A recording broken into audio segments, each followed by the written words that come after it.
La Poche Bleue, une présentation de La Cage Chez Vous et d'AutoHebdo.net.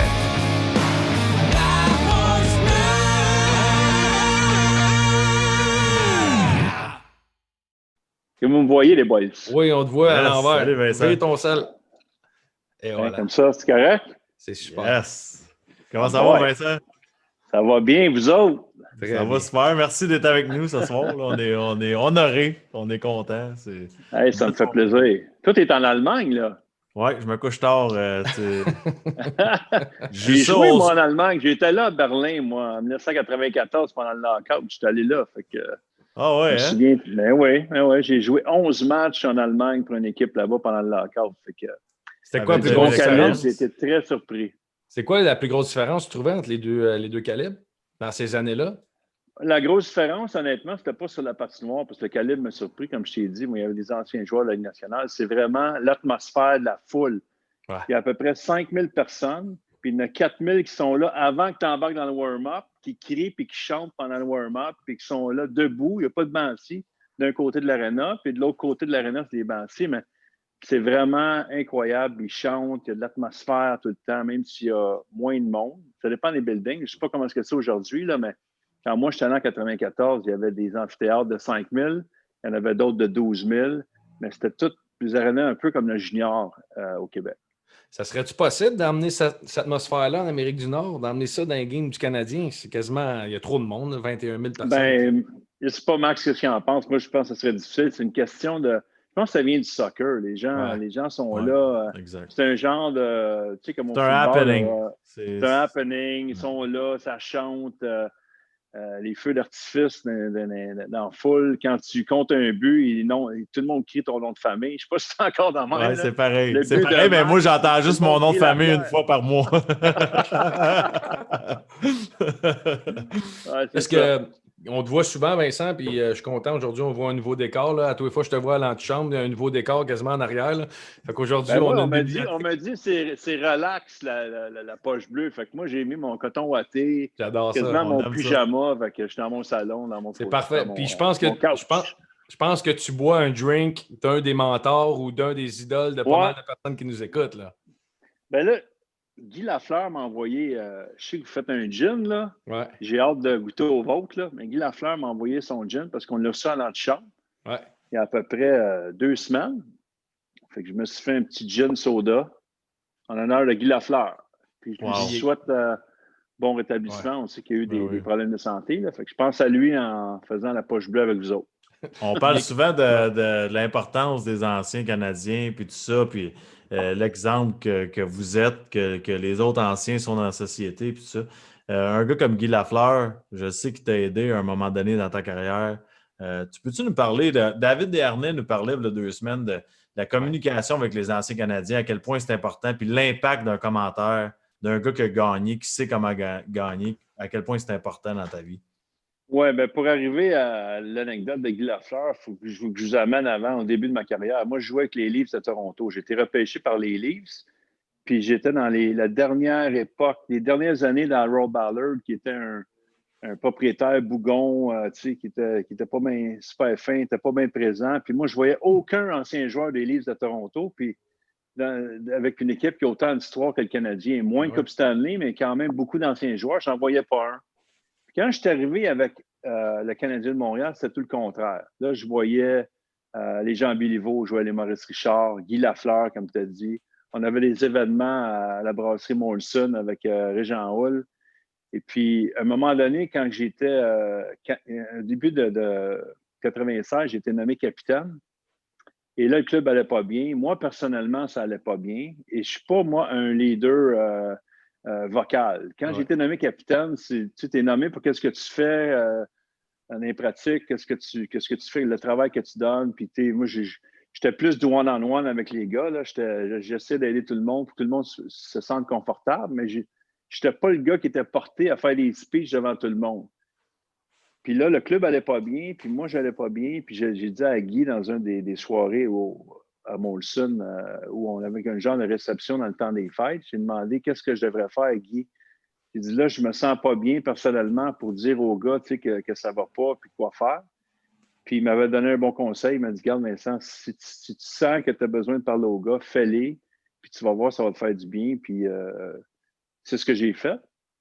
Puis ça m'a donné comme un genre de boost que j'avais plus le choix maintenant. Tu sais, quand on parle de pression à Montréal, là, quand tu te lèves puis tu parles au gars, tu n'as plus le choix de te former. Tu n'as plus le choix d'aller puis de te donner. Puis c'est ça que j'ai essayé de faire. Puis c'est un bon conseil de Guy Lafleur, même si lui-même n'a jamais été capitaine.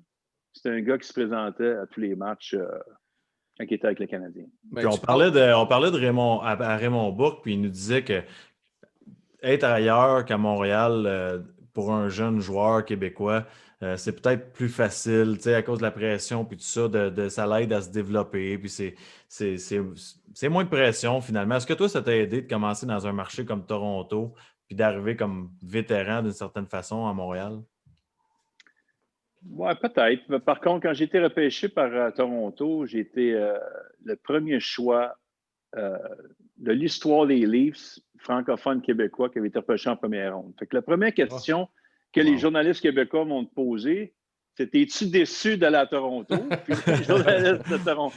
Fait qu'il y a une pression aussi à Toronto, mais moi, je sentais, j'ai jamais senti ça comme étouffant, moi, cette pression-là. Moi, j'aimais performer devant un building qui était plein, beaucoup plus que d'un building, d'un petit marché ou dans une équipe où il n'y avait personne. Moi, j'aimais ça quand il y avait du monde, quand il y avait de l'atmosphère, quand l'enjeu était grand. Puis j'avais pas de problème à jouer avec Toronto. Puis quand je suis arrivé à Montréal, oui, c'est vrai, j'étais plus mature pour faire face justement à peut-être plus de critiques francophones quand ça allait moins bien. Mais ça vient avec quand tu performes puis tu marques. Moi, j'étais le premier marqueur à Edmonton. Fait que je suis arrivé avec beaucoup d'attentes. C'était plus difficile au début, mais après ça, j'ai réussi à performer. Mais Guillaume l'a vécu aussi au camp d'entraînement, super camp d'entraînement. Les attentes, c'est pas long que ça devient grand, mais il n'y a jamais eu de problème avec cette pression-là à Montréal. Tu parlais d'aimer, tu sais, puis nous autres, on a vécu dans un ère où les médias étaient peut-être moins accessibles ou pas moins accessibles, mais c'était plus privé un peu, là, le vestiaire, que vous autres, dans vos années, où ce que les médias, vous aviez une relation vraiment plus tight. Ma première question, c'est de un, est-ce que tu lisais les médias? Puis de deux, est-ce que tu as déjà eu une relation avec un média puis tu disais, voyons donc, il a écrit ça sur moi? Je lisais rarement les médias, mais je te mentirais pour te dire que je lisais jamais le journal, mais ça ne m'a jamais dérangé, moi, de lire le journal. Il y a des choses positives, négatives sur moi. Tu me connais un peu, Guillaume, on travaille ensemble. Je suis pas mal, je suis pas trop énervé, je suis jamais down. Fait que ça m'a aidé, ça. Ma personnalité m'a aidé à vivre avec les hauts et les bas dans ma carrière. Puis à Montréal, c'était important de ne pas aller trop bas quand ça allait mal, puis pas être trop high quand ça va bien, parce que c'est une montagne russe des fois. Il y a des médias qui étaient plus méchants que d'autres, et des journalistes qui étaient plus méchants que d'autres, mais ça vient avec le territoire de jouer dans un marché comme Montréal. Mais moi, je ne donnais jamais de scoop à personne. J'étais pareil avec tous les journalistes. Je ne me suis jamais collé à un plus que l'autre pour donner des informations off the record qui me disent. J'ai jamais cru à ça. Je trouve que c'est néfaste pour une chambre de hockey, néfaste pour ton organisation. J'essayais d'être fair avec les journalistes. Je leur donnais le temps parce qu'ils ont un travail à faire. Ouais. Fait que quand la porte ouvrait, j'étais toujours à mon banc. Puis ça, je l'ai appris de Guy Carbonneau, je l'ai appris de Patrick Roy. Écoute, Patrick, là, tous les jours, il se faisait driller. Là. Il était toujours à sa place. Il donnait 10 minutes, puis après ça, il s'en allait dans la douche. Même chose pour Guy. Même chose pour les autres avant moi. Puis quand on parle de passer le flambeau, là, mais c'est ça. Il y en a beaucoup qui partaient dans la douche, puis il y en avait toujours 3-4. Mais moi, j'étais un des gars qui restait. Puis s'il ne voulait pas me parler, bien là, je m'en allais en arrière. À quel point c'est de la pression? On revient un peu à Toronto puis à Montréal comme vétéran, mais quand tu es un gars de premier trio, deuxième trio, puis tu dois mettre des statistiques, des points sur le tableau, à quel point c'est difficile de se mettre dans le bon état d'esprit? Admettons, quand tu sais toi-même que tu joues bien, mais tu n'as pas de stats. Tu sais ce que je veux dire? Des fois, tu as 2-3 games, tu joues super bien, tu n'as pas de but, tu n'as pas d'assist, mais les gens, ils critiquent quand même, mais les gars de l'intérieur, ils savent que tu joues bien. Comment tu deals avec ça quand tu es une superstar? Ben, j'ai dealé avec ça peut-être assez jeune parce que j'ai toujours été. Ma force, c'était d'être capable de créer de l'offensive, d'avoir des points et des buts. Tu sais, je l'ai fait plus jeune, puis j'ai réussi à le faire junior. Puis quand je suis arrivé dans les nationales, ben, je n'étais pas le gars sur qui on comptait à 18 ans. J'ai fait Toronto à 18 ans, mais j'étais quand même sur les 3 premiers trios. J'étais dans le top 9, puis j'ai réussi quand même à avoir 21 buts la première année. Fait que je réussissais à produire. Mais tu sais, ça vient. Moi, je trouve que s'il y a des léthargies, des fois, moi, je regardais toujours à la fin de la saison. J'avais un objectif à la fin de l'année. Je savais, j'étais très streaky dans mes buts puis dans mes points. Des fois que ça allait un mois, c'était très difficile. Souvent, en début de saison, j'avais des lents débuts de saison. Puis à un moment donné, je le savais, je restais confiant que j'étais capable de débloquer. J'avais confiance en mes moyens. Fait que c'est difficile des fois d'entendre des choses négatives, mais tu sais quoi, Max, ce qui est le plus difficile, peut-être vous allez comprendre, les gars, c'est quand l'entraîneur n'a pas confiance en toi, puis que tu n'es pas capable d'avoir le temps de glace pour te faire valoir, ça, c'est tough, parce que toi, dans ta tête, tu sais que tu vas débloquer, mais si tu n'es pas sur l'avantage numérique, comme moi, j'étais un gars de points, fait que je suis premier compteur, comme c'est arrivé, j'étais premier compteur de l'équipe, puis je n'étais pas sur le 5 contre 3, je n'étais pas sur l'avantage première unité de l'avantage numérique. Fait que là, tu te fais critiquer, puis tu essaies de débloquer, mais l'entraîneur n'a pas confiance que tu sois dans le top 5. Ça, c'est dur. C'est la même chose pour si tu es un gars de troisième trio, puis l'entraîneur, il te fait jouer 5 minutes sur la quatrième ligne, mais là, tu es dit, voyons, non, ça, c'est tough. J'étais chanceux. La plupart des entraîneurs m'ont fait confiance. Est-ce que, puis c'est tellement intéressant ce que tu dis, Vincent, puis ça m'amène à mon autre question qui dit est-ce que ton évaluation, tu sais, tu dis, moi, je suis un gars streaky, début de saison plus difficile. Tu sais, quand tu vois des Mike Camilleri, des Max Pacioretty ou ce que Andrei Kostitsyn, qui en mettent 30, 35 pareils par année, mais qui sont up and down, est-ce que toi, quand tu t'assis dans la chaise à l'antichambre, ton évaluation est différente ou est-ce que tu es moins critique parce que tu as été dans la chaise du gars peut-être streaky? Oui, je le comprends. Je me souviens, j'ai défendu Pacioretty souvent parce que lui était streaky, comme tu as dit. Ouais. Puis des fois, il allait 10 matchs sans but. Puis, tu sais, moi, ce que je disais, c'est on va l'évaluer à la fin de l'année. Je dis, moi, je suis convaincu qu'il va avoir entre 30 puis 40 buts dans l'année, puis parce qu'il est régulier dans sa carrière. Il y a peut-être d'autres défauts. Là. Peut-être que, je ne sais pas ce qui est arrivé avec Montréal, peut-être qu'il voulait s'en aller ou whatever, mais pour ce qui est de la production de buts de Pacioretty, tu sais qu'à la fin de l'année, il va l'avoir. Puis il l'a fait encore à Vegas. Parce qu'il est rapide, parce qu'il a un bon lancer, parce qu'il se place au bon endroit. À un moment donné, ça débloque. Puis là, tu en as 3-4 en espace de 2-3 matchs. Puis tu reviens dans ta moyenne. Moi, c'est toujours ça que j'ai essayé de faire. Puis quand je partais, puis je me sentais bien, puis j'avais de la glace, puis de l'énergie, puis je jouais avec souvent les gars avec qui j'avais une bonne complicité, ben là, ça allait bien. Là, les points arrivaient, puis je rattrapais ce que j'avais besoin de faire.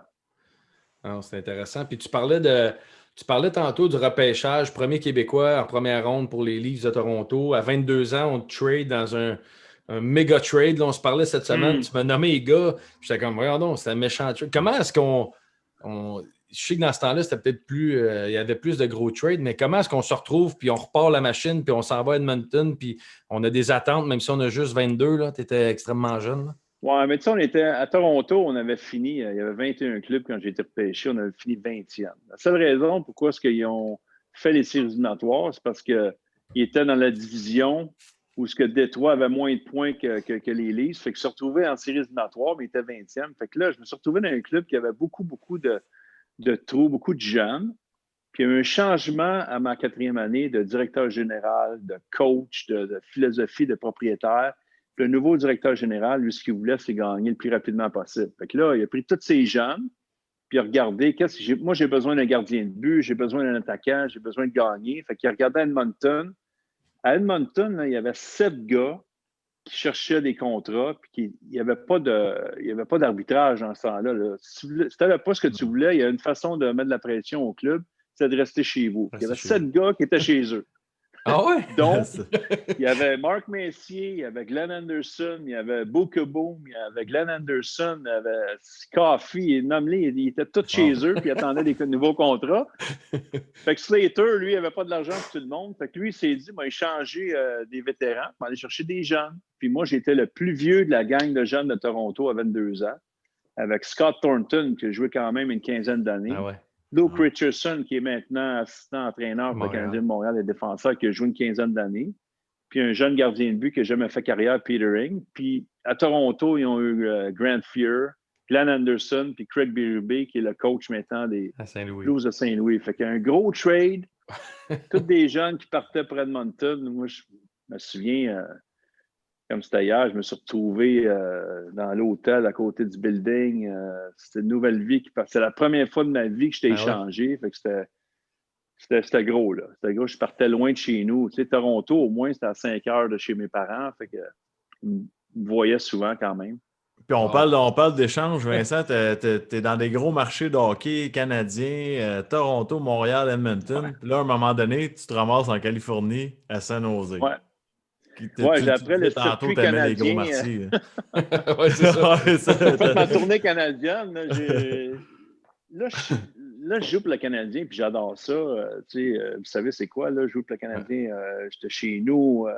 Je produisais, ça allait bien. Mais à ce moment-là, tu devenais joueur autonome sans compensation à 31 ans. Puis moi, j'arrivais à 31 ans, puis on ne s'entendait pas sur un contrat à long terme avec l'équipe. À ce moment-là, c'était Régent Hull. Molson, la compagnie Molson voulait vendre le club, se concentrer sur la bière. Fait que l'environnement d'avoir des salaires plus élevés n'était pas bon. Fait que les autres, ce qu'ils voulaient, c'est diminuer les coûts pour pouvoir vendre le club. Fait que je savais que mes jours étaient comptés à Montréal. Fait qu'en sachant ça, Régent Hull, il nous invite, moi et Stéphane Quintal, dans son bureau la veille, parce que Régent, vous connaissez, c'est un bon gars de nature. Ah ouais. Fait que lui, il voulait nous dire, Vincent, Stéphane, je vais essayer de vous échanger, on ne peut pas vous signer, mais je veux juste vous remercier pour vos années à Montréal. Moi, j'ai trouvé ça super cool. Fait que en sortant de son bureau, Stéphane Quintal dit, mais demain, on a un avion à midi. Est-ce qu'on l'embarque dans l'avion ou on s'en va à Edmonton demain à midi? Puis l'heure limite est à 3 heures de l'après-midi. Fait que là, il dit, oui, embarquez dans l'avion. Le lendemain à midi, on était encore avec le club, pas échangé. Les deux, on embarque dans l'avion, puis on part vers Edmonton. Fait que comme d'habitude, on joue aux cartes, on a nos bancs. Tu as les journalistes dans le milieu à ce moment-là. Tu as les coachs en avant, puis les joueurs sont en arrière, puis on jase, puis on joue à whatever, puis on regarde des films. Puis à toutes les heures, moi, je demande aux journalistes dans le milieu, y a-t-il des nouvelles? Parce qu'il y avait des téléphones avec des cartes de crédit, là, que tu peux prendre le téléphone pour avoir des nouvelles.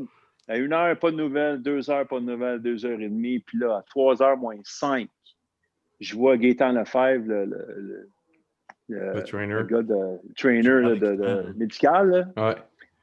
Il s'en vient, passe en avant des journalistes, puis il vient de taper sur l'épaule. Il dit, Alain Vigneault va te parler. Et c'est là que j'ai su...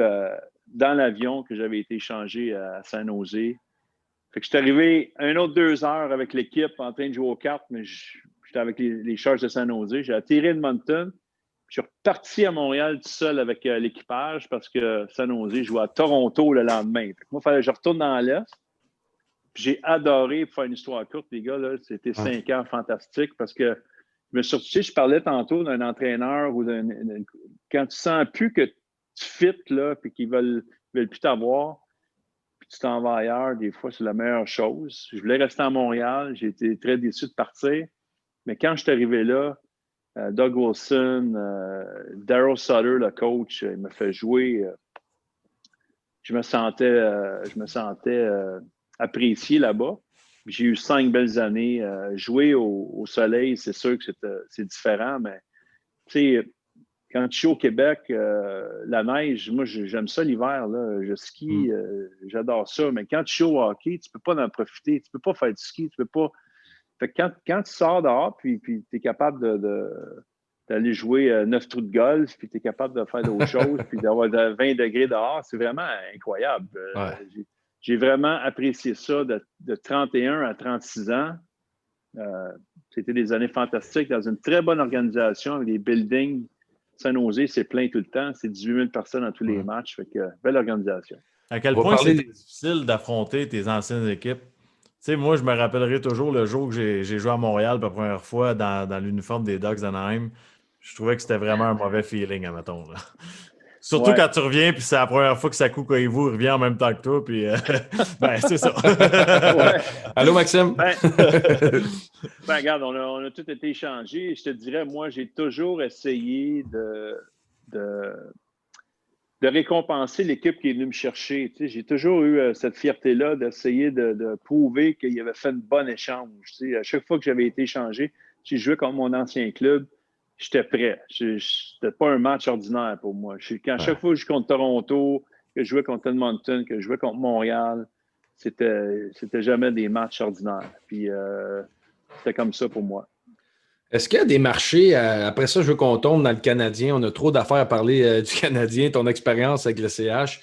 Est-ce que des fois, justement, on parlait tantôt de pression, de journalistes, de choses de même. Quand on joue dans un... Tu sais, moi, j'ai joué avec le Wild, des Sénateurs qui sont des marchés quand même couverts. Max aussi a joué des marchés quand même assez intéressants. Mais quand on tombe des Sharks de San Jose, y a-tu des fois qu'on s'ennuie justement après une performance de 2-3 buts, qu'il y en ait 10 journalistes qui viennent me parler, me demander comment ça... Tu sais, de l'avoir, ce feel-là, pareil, du joueur, et ça te manque une fois quand tu joues dans un marché moins...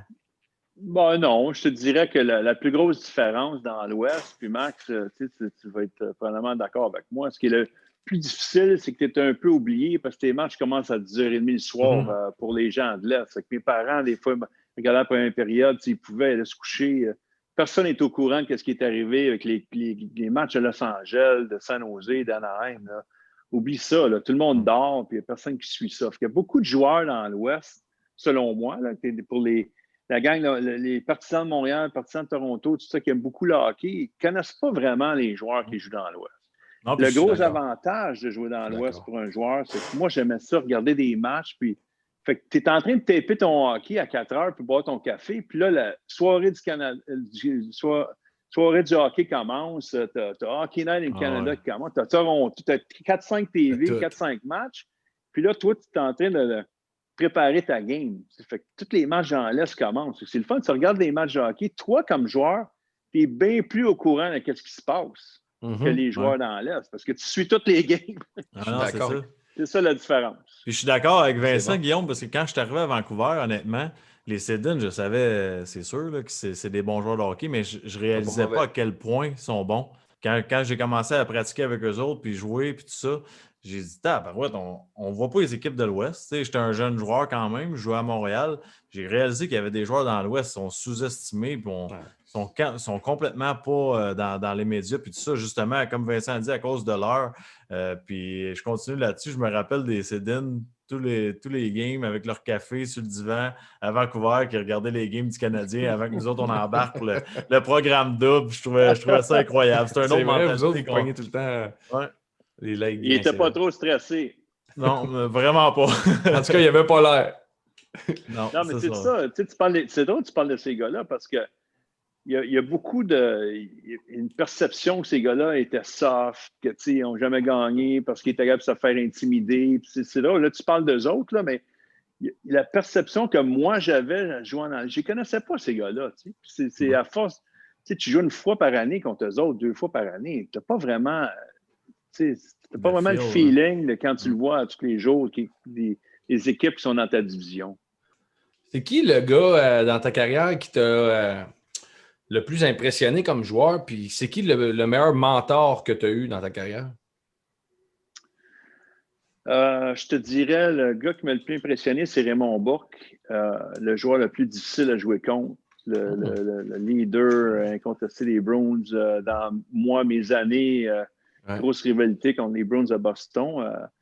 Puis c'était un joueur que je devais affronter. Chaque fois que j'étais sur la patinoire, Raymond embarquait, puis c'était difficile de jouer contre parce qu'il était rapide, il était fort, il était intelligent.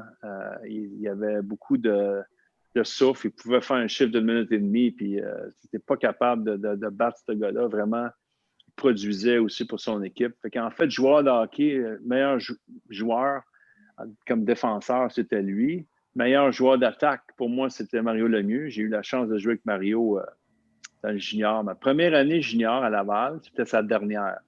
Moi, j'avais 15 ans, j'étais le plus jeune de la Ligue. J'arrive dans une équipe pactée qui est les voisins de Laval. Il y avait 18 vétérans. Puis Mario Lemieux, cette année-là, pensez-y, les gars, 282 points en 70 matchs. Ça, c'est 4 J'essaie d'y penser, mais ça me fait mal à la tête. 4 points de moyenne par match dans le junior majeur. C'est complètement malade. Ce gars-là, je le regardais, puis j'ai appris tellement d'affaires juste en le regardant. Puis dans la Ligue nationale, s'il n'avait pas été blessé, selon moi, ça aurait été aurait été intéressant de voir quel record il aurait pu battre de Wayne Gretzky. Un joueur de 15 ans, comme tu viens de mentionner, qui rentre dans un vestiaire junior majeur puis qui voit un gars avec l'impact de Mario Lemieux, c'est quoi le feeling pour un jeune? Bien, c'est sûr qu'il est impressionnant. C'était le seul qui avait ses hockey. Nous autres, on avait un rack là, de tweets. Lui, il avait sa propre stage de hockey. Là, fait que des petites affaires de même, tu voyais qu'il n'était pas comme les autres. Là, mais moi, j'essayais juste de faire ma place. Il y avait 18 vétérans. Fait que moi, je prenais ma place. J'essayais d'être correct avec tout le monde. J'étais jeune. Je connaissais absolument rien. Écoute, il y avait des gars de 18, 19, 20 ans. Là. Le gars de 20 ans venait me chercher chez nous à Ville d'Anjou. J'étais encore en secondaire 4. Fait qu'imagine-tu, je connaissais rien. Là, fait que moi, j'allais au jour le jour. J'essayais d'apprendre sur le tas. Puis pour mon mentor, ben, je te dirais, à Toronto, c'était pas fameux comme atmosphère dans la chambre. Je trouvais que les gars se mangeaient à laine sur le dos, puis étaient jaloux, puis le vibe n'était pas bon. C'est pas pour rien qu'on perdait tout le temps. Là. Comme jeune, il y a beaucoup de gars qui m'écœuraient, puis j'avais de la misère à parler anglais comme il faut. Puis tout ça. Puis là, je suis arrivé à Edmonton, puis tout ce qu'on parlait à Edmonton, c'est la Coupe Stanley. Ils n'avaient gagné 5 les derniers 8 ans, la dernière en 1990. Moi, j'arrive là en 92. Il y a des Coupes Stanley sur la porte. Les autres, je parle juste de Coupe Stanley. Puis j'avais jamais entendu ce genre de speech-là arrogant. Là, tu sais, comme nous autres, c'est la Coupe. Puis le gars qui m'impressionnait le plus, c'était Kevin Lowe. C'est le capitaine à ce moment-là. Ah ouais? Mark Macy avait été échangé aux Rangers. Aux Rangers, hein. Puis Kevin Lowe, juste la façon qu'il parlait, la façon que lui, c'était pas les honneurs individuels. C'était juste la façon qu'il travaillait, la façon qu'il se donnait à tous les matchs, puis l'équipe, il y avait de la pizza après pratique, puis les gars sortaient ensemble, puis les gars étaient toujours ensemble. C'était vraiment une gang. Puis lui, il faisait un point de s'assurer que les gars étaient inclus, tu sais. C'est là que j'ai compris c'est quoi un club gagnant, puis c'est quoi la différence entre, tu sais, compétitionner ensemble ou compétitionner un contre l'autre dans la même équipe. Une grosse différence. Tu ne peux pas gagner si tu es des jaloux dans ton équipe. C'est incroyable, Vincent, parce que moi et Guillaume, on parlait de ça aujourd'hui au 98.5. On se disait l'importance des vétérans dans une équipe de hockey, puis l'importance justement de l'esprit d'équipe, de faire des affaires ensemble, que ça soit naturel. Tu sais, pas un effort de bon, ben aujourd'hui, l'équipe s'en va jouer au bowling, puis on va jouer 1 heure, puis tout le monde part de leur côté. À quel point, justement, de se connaître comme personne, mais pas comme joueur de hockey, à quel point ça a un impact sur une organisation? Oui, puis ça va plus loin que, tu sais, là, je te parle des joueurs, il y avait les femmes, les blondes des joueurs, il y avait les trainers, il y avait le respect avec le staff qui travaillait pour nous autres. Tu sais, Kevin Lowe et les autres, c'est important, tu sais, on s'en occupe d'eux autres, on va leur payer quelque chose, ça la route, on les amène avec nous autres pour souper, puis tous des petits détails qui fait qu'en bout de ligne, on travaille tous ensemble pour le même but, là. Ah non, c'est bon, c'est bon. Puis après ça, tu pars, tu fais Toronto où ce que l'ambiance est moyenne, tu t'en vas à Edmonton où ce que là, tu apprends de vétérans incroyables. Puis là, tu t'en viens dans la jungle. T'sais, welcome to the jungle. Tu t'en viens à Montréal. Ouais. Comment s'est passé Comment tu es arrivé à Montréal? Comment on t'a. Tantôt, tu parlais du trade à San Jose. Comment tu es parti d'Edmonton à Montréal? Oui, mais là, j'arrive à Edmonton au camp d'entraînement. J'ai joué 1 année complète à Edmonton seulement. Ouais, puis j'ai pris le premier compteur cette année-là, en 91-92. Et on se rend en semi-finale quand même en tir éliminatoire. On perd contre Chicago. Puis c'est Pittsburgh qui a gagné avec Mario Lemieux cette année-là. Et là, personnellement, ça a été plus difficile pour moi. Je ne rentrais pas dans les détails, là, mais là, je suis revenu passer l'été à Montréal. Je restais chez mon frère. J'ai dit à Pierre Lacroix, mon agent, je ne veux pas retourner à Edmonton. Ça me tente plus de vivre loin de ma famille. J'ai besoin de revenir chez nous. Essaye donc de dire à Sater ou à Serge, j'aimerais ça revenir à Montréal. Moi, je n'avais plus de contrat à ce moment-là. J'étais pas joueur autonome parce que ça n'existait pas. C'est sûr que je restais chez nous, que je ne voulais pas faire. Surtout avec Sater, qui était reconnu pour être super difficile à négocier avec. Il y a un de nos joueurs, l'année d'avant, Joe Murphy, qui était resté chez eux jusqu'au mois de février, imagine-toi. Lui, il est revenu jouer au mois de février.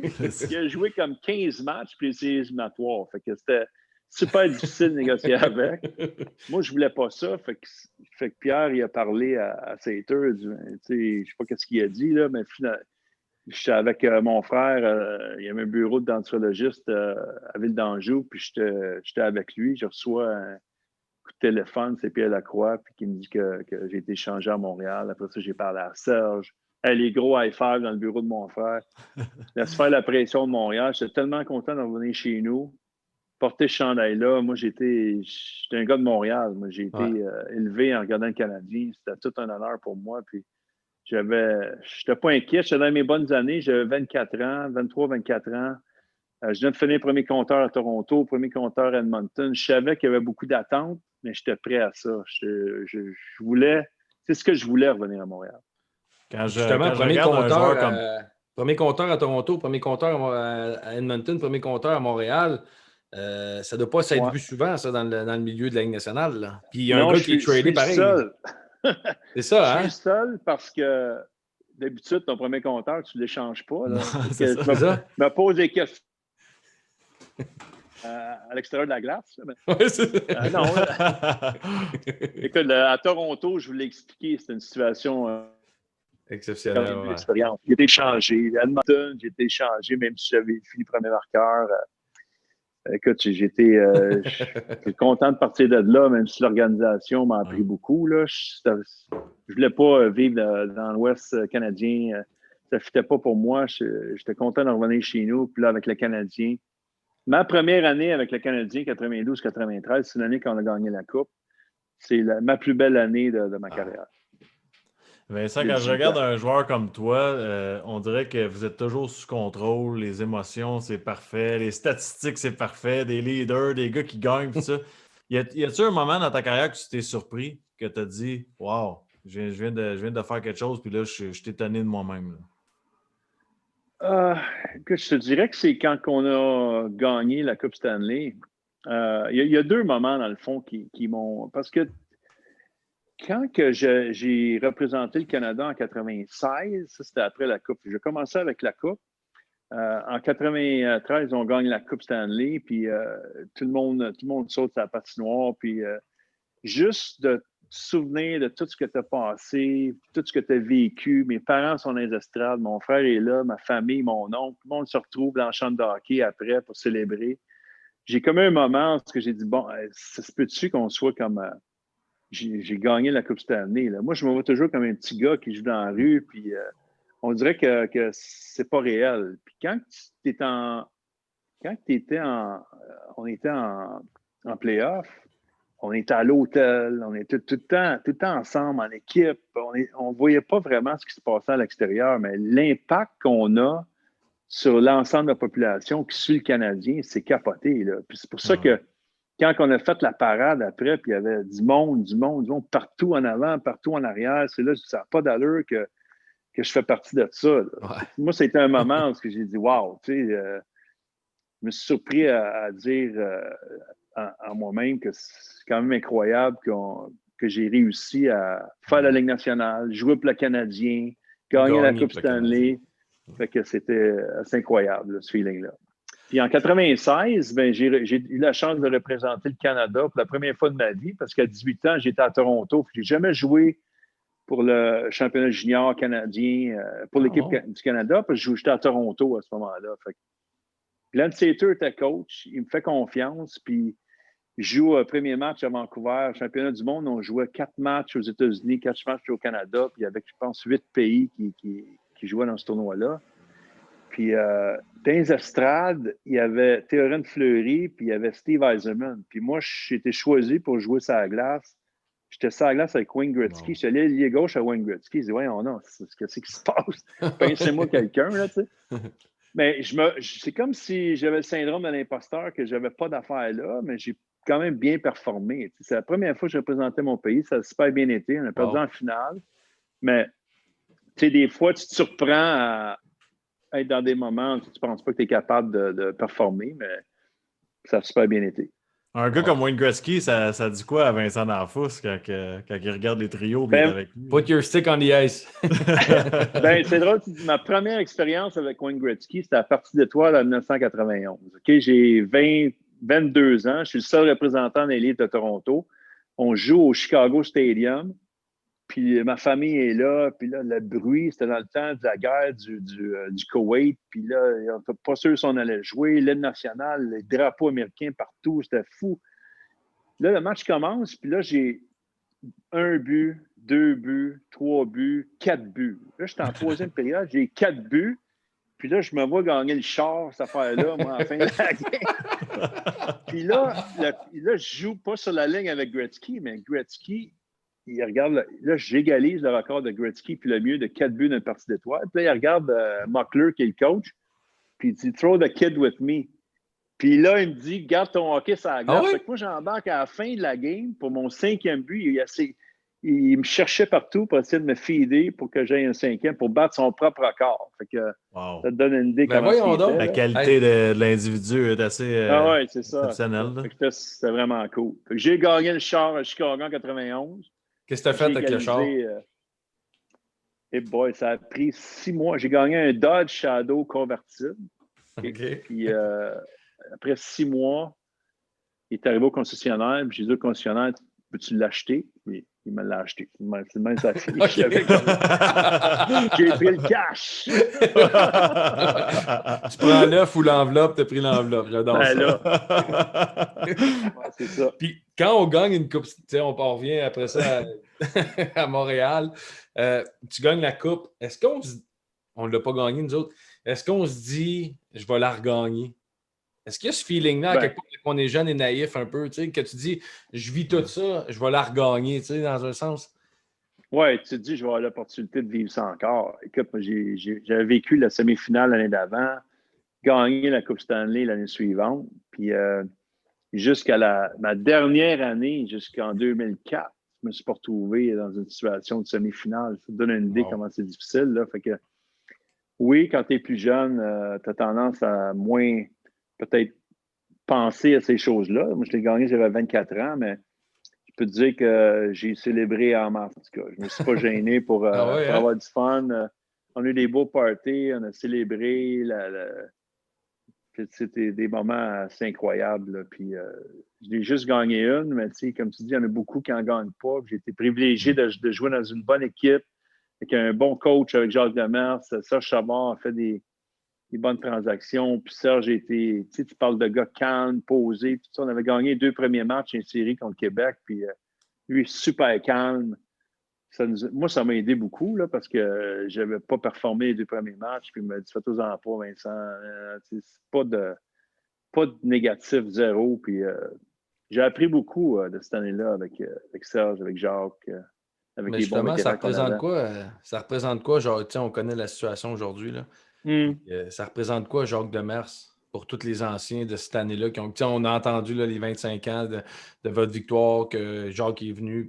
Mais ça représente quoi, Jacques Demers, sa personne en tant qu'entraîneur? Moi, pour moi, il a été extrêmement marquant. Même s'il n'a pas été mon coach, là, j'ai gagné un trophée à 14 ans, puis il a pris soin de moi comme j'étais son fils. Là, au Centre Bell, il a été débile. J'ai un immense respect, mais pour un gars qui... C'est ton coach, là. Ça représente quoi, Jacques Demers? Mais tu parles de ton expérience avec Jacques Demers. S'il était comme ça avec tout le monde, Guillaume. C'était comme un deuxième père pour tout le monde. C'était un gars qui demandait pas juste comment ça allait sa patinoire, mais comment va ton père, comment va ta mère. Il savait le nom de ton frère, il savait le nom de ta soeur, ta femme, tes enfants. Fait que il était comme ça. C'était un bon être humain, c'était une bonne personne.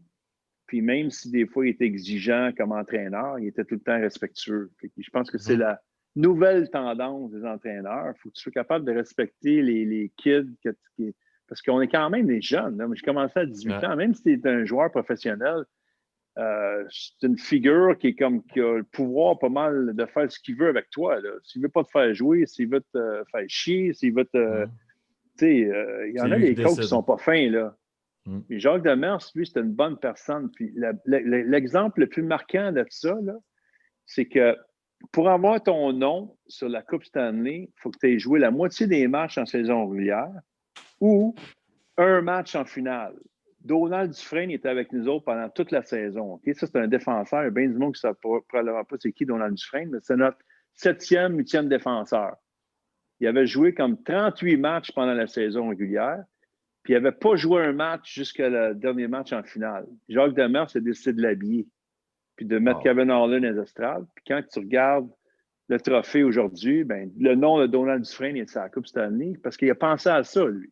Lui avait pensé à son dernier joueur dans l'équipe, que c'était important pour lui qu'il ait son nom sur la Coupe Stanley si on gagnait. Fait que c'est ça, Jacques Demers. Pour moi, c'est un coéquipier, c'est pas un coéquipier, c'était un entraîneur, mais aussi un collègue de travail, Guillaume. Moi, je travaillais avec à RDS, avec Jacques, souvent, tu sais. Fait qu'on se contait des histoires. C'était un gars qui était apprécié de tout le monde. C'est malheureux. T'es arrivé à l'Arena, puis pas à l'Arena, mais à RDS. Jacques paye la pizza. Qu'est-ce que vous voulez? C'est ça. C'est Jacques. Te rappelles-tu, Guillaume, quand il était venu? Tu te rappelles-tu quand il était venu à l'école de hockey qu'on avait fait? J'ai jamais vu quelque chose comme ça, parce que les jeunes, ils connaissaient plus ou moins, parce que c'était des gars de 5 à 8 ans. Puis c'est bizarre, l'aura, le respect que quelqu'un peut imposer. Il est rentré pour parler aux jeunes, puis tout le monde a enlevé leur casquette. On n'a pas dit enlever votre casquette. Juste la façon qu'il s'est présenté, les jeunes, ils ont fait OK, je vais enlever ma casquette. On n'a jamais parlé de ça. Je ne sais pas si tu te rappelles de ça, ça fait longtemps pareil. Là. Ah non, c'est. Ils l'ont respecté automatiquement. Tout de suite, des petits jeunes, ils ont vu, c'était du respect en personne. Jacques Demers, toute qu'une personne. Puis je me souviens, on a joué un match d'anciens. Okay? Là, on est tous à la retraite. Il y a Larry Robinson, Guy Lafleur, Yvon Lambert.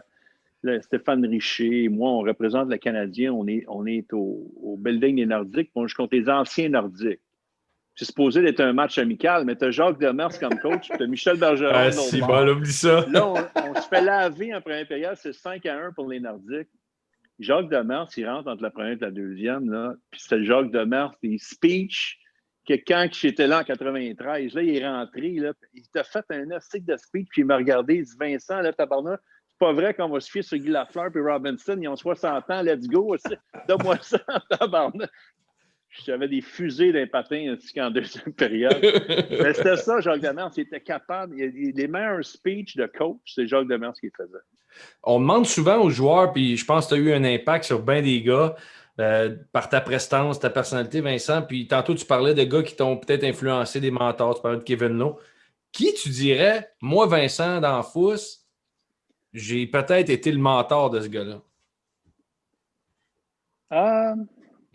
Peut-être Dave Morissette. Je me souviens que Dave parle de moi des fois. Je me suis assuré que lui, je sais qu'il est venu comme pendant le milieu de la saison. Il y a aussi Marc Bureau.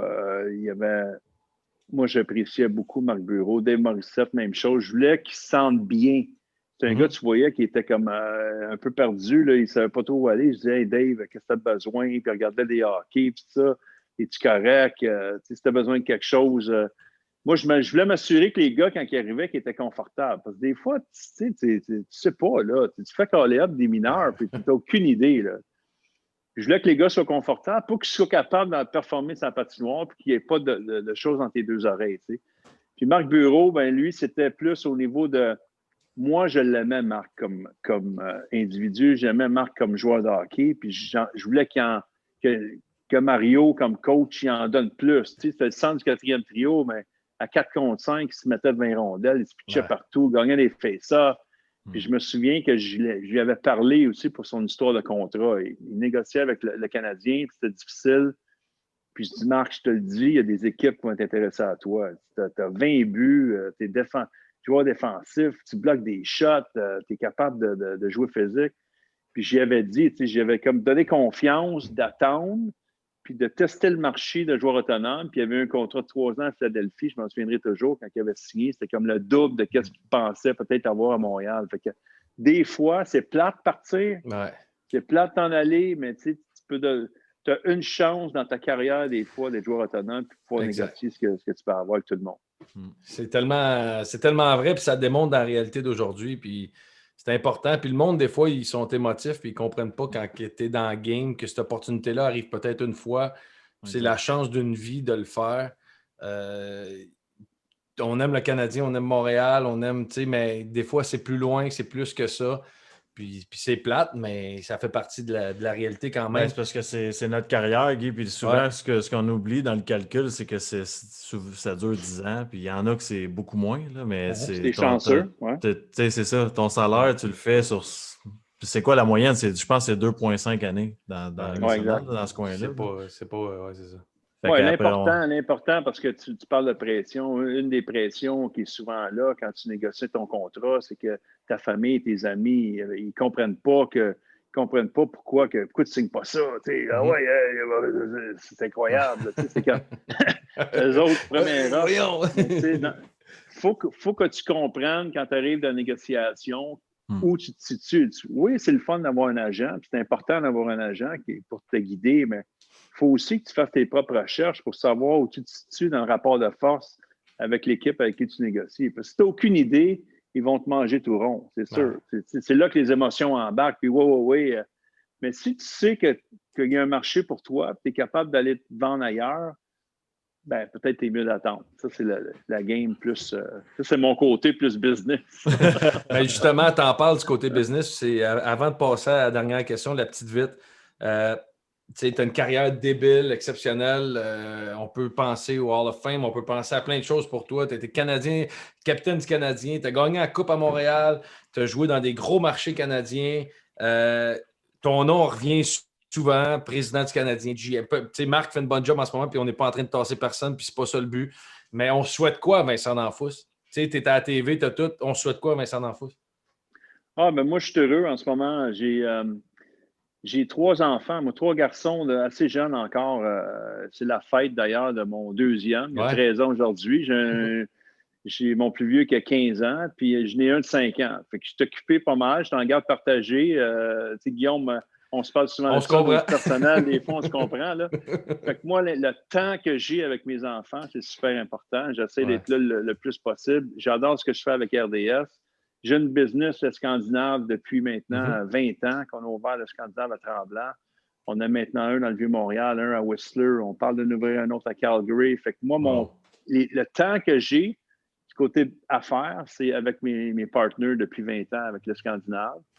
Puis j'ai du temps pour faire un petit peu de tout le reste, d'avoir du fun avec mes chums, de jouer au golf, faire du bateau, faire la piscine un peu, voyager.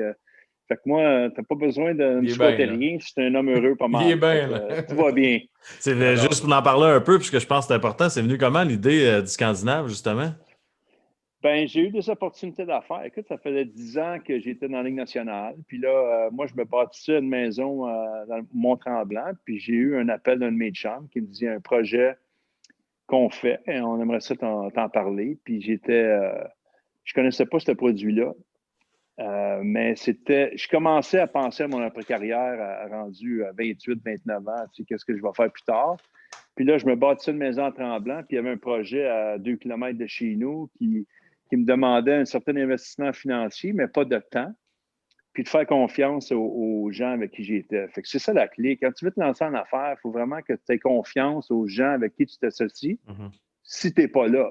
Si tu es là, c'est correct, c'est toi qui fais la job, là, mais moi, je m'en allais à Saint-Nosé pendant 5 ans. Fait que je voulais m'assurer que les gens qui allaient faire le travail, qui allaient être là pour la business, étaient du monde compétent, puis ils sont partis avec ça, puis ça a été un succès. Ouais, puis c'est une belle place, Guy. Là, on est déjà allés ensemble. Le Scandinave, là, on s'entend. Là.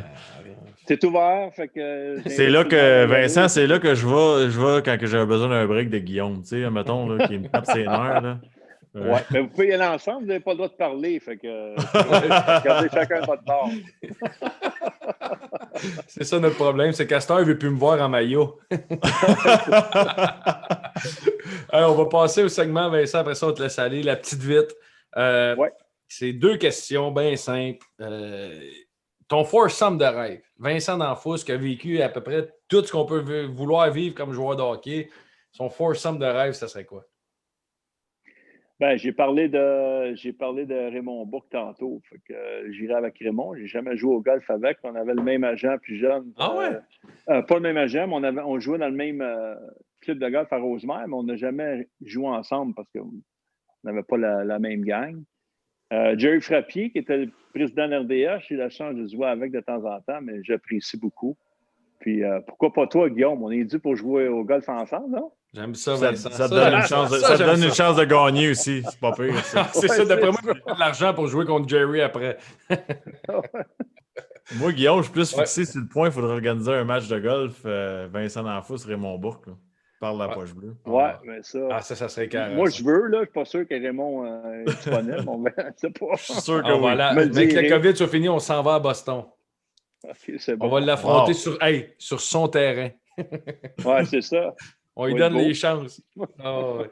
Puis la deuxième que j'ai, ta demande d'autographe la plus impressionnante, la tienne, quelqu'un t'a demandé, whatever. Ben, c'est Mohamed Ali. J'ai eu la chance de rencontrer Mohamed Ali alors qu'il s'en allait, faisait un voyage en Afrique, puis il y avait un stop qu'il a fait à Montréal. René Angélil le connaissait, puis il s'est retrouvé au Mirage. À l'époque, j'étais joué au golf de temps en temps avec René, puis là, on était une petite gang dans le salon de René, puis on a lunché, puis Mohamed Ali prenait des photos avec les chums à René. Puis moi, j'ai une photo de Mohamed Ali chez nous. J'ai eu la chance de On l'a, vas-y, de Simon, le on, peut- voir, vas-y, on va la mettre dans l'écran et regarder. Ah, Ouais, Ouais. il parlait plus beaucoup parce qu'il y avait le Parkinson, fait que c'était pas sa face était comme statique, là. Il avait de la misère à bouger, mais quand même impressionnant, là. C'est incroyable la prestance de ce gars-là. Tu parles de Jacques Demers, mais lui, il rentre dans une salle, là, c'est probablement un des hommes qui était le plus connu au monde à ce moment-là. Oui, je suis d'accord. Hein. Ah non, c'est. Puis Fait que après, c'est ça mon. tu ma parlais plus de belle Raymond rencontre. tantôt, là, si tu as la chance d'aller sur notre site internet puis d'aller écouter l'entrevue qu'on a faite avec Raymond, il imite René Angélil, puis je peux te dire que l'imitation C'est est très, très drôle. Ah oui? Oh, Ok, oui. j'avais pas Son capté trade là. de Boston à Colorado, il imite René Angélil, puis c'est drôle en tabarouette. Il Tout essaie de bon. faire la voix de René, tu sais, un peu. C'est vraiment très, très bon. Vincent, Ouais, merci. merci. C'est Hey, ça me Incroyable. fait plaisir, les gars. pourquoi Bonne dire chance, Max, pour la fin de la saison. Puis Guillaume, on se voit bientôt. Yes, yes. Merci, Merci de beaucoup, ton Vincent. temps. C'est super apprécié. Hein. Bonne fête à ton fils en passant. Ouais. Ben oui, merci. Yes. Allez célébrer. Bye bye. Thank you. Bye bye. Salut. Salut, Vince.